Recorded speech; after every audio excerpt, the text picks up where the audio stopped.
నాతో పాటు మేజర్ హర్షవర్ధన్ సావా గారు ఉన్నారు. అమరం చూశాను, వరదరాజన్, ముకుంద్ వరదరాజన్ గారు. ఆయనతో పాటు ఒకే చోట ట్రైనింగ్ లో ఉన్నారు కాబట్టి ఏమని చెప్తారు ఆయన గురించి? మేజర్ ముకుంద్ వరదరాజన్, అశోక్ చక్ర, ఆయన మాకు కొన్ని సంవత్సరాలు సీనియర్. ఇన్స్పైర్ అయ్యారా ఆయన జర్నీని మీరు? ఆర్మీలో అన్నిటికన్నా చాలా ఇంపార్టెంట్ విషయం ఏంటి అంటే యూ రెస్పెక్ట్ యువర్ సీనియర్స్. మా సీనియర్స్కి మేము ఎందుకు రెస్పెక్ట్ ఎక్కువ ఇస్తామంటే మేము ఇప్పుడు ఫైట్ చేస్తున్న కండిషన్స్ కన్నా తీవ్రమైన కండిషన్స్లో వాళ్ళు ఫైట్ చేస్తారు. అలాంటి అటాక్ చూసారా మీ రియల్ లైఫ్లో? నేను ఒక అండర్ కవర్ ఆపరేషన్లో నేను నాతో పాటు ఒక కాశ్మీరీ సోల్జర్, మేమిద్దరం సివిల్ డ్రెస్లో ఒక సివిల్ వెహికల్లో మేము ఈ అండర్ కవర్ ఆపరేషన్ చేయడానికి వెళ్తున్నాం. జనాలు ఆల్రెడీ రోడ్డు మీద ఉన్నారు, రాళ్ళు అవి పట్టుకొని స్టోన్ బెల్టింగ్ చేయడానికి. కరెక్ట్గా ఎప్పుడైతే ఆ జనం దగ్గరికి వెళ్ళానో నా ఫోన్ రింగ్ అవ్వడం స్టార్ట్ అయింది. వెంటనే నా మీద డౌట్ వచ్చింది. ఒక 80-90 మెంబర్స్ నేను నా వెహికల్ని చుట్టుముట్టాను. అలాంటి టైంలో కొద్దిగా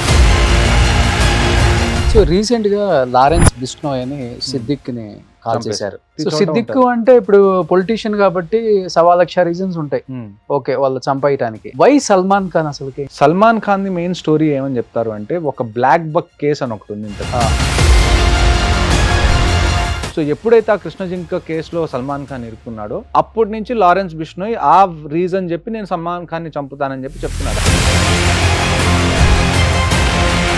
సో ఈ పుల్వామా ఘటన తర్వాత కదండి అభినందన్ క్రాష్ ల్యాండ్ అయింది, ఆయన దొరికిపోయారు.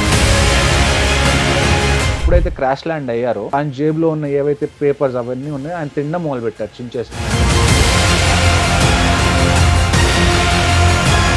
That is what I expect from the next generation. Great. అది ఇప్పటికే పుల్వామా అని పేరు చెప్పుకోగానే మీకు అది వెంటనే మొత్తం వచ్చేస్తుంది. అన్నిటికన్నా ఆ రోజు బాధ అనిపించిన విషయం ఏంటి అంటే ఒకే రోజు 44 మెంబర్స్ చనిపోతారని ఏ బెటాలియన్ కూడా అనుకోరు. ఇట్స్ ఐఈడి బ్లాస్ట్ అంటాం మేము.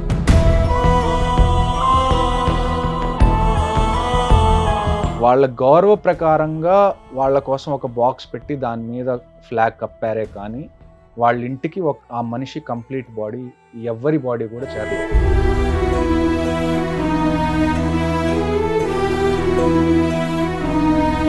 దానికి వాళ్ళు అంత్యక్రియలు చేశారు.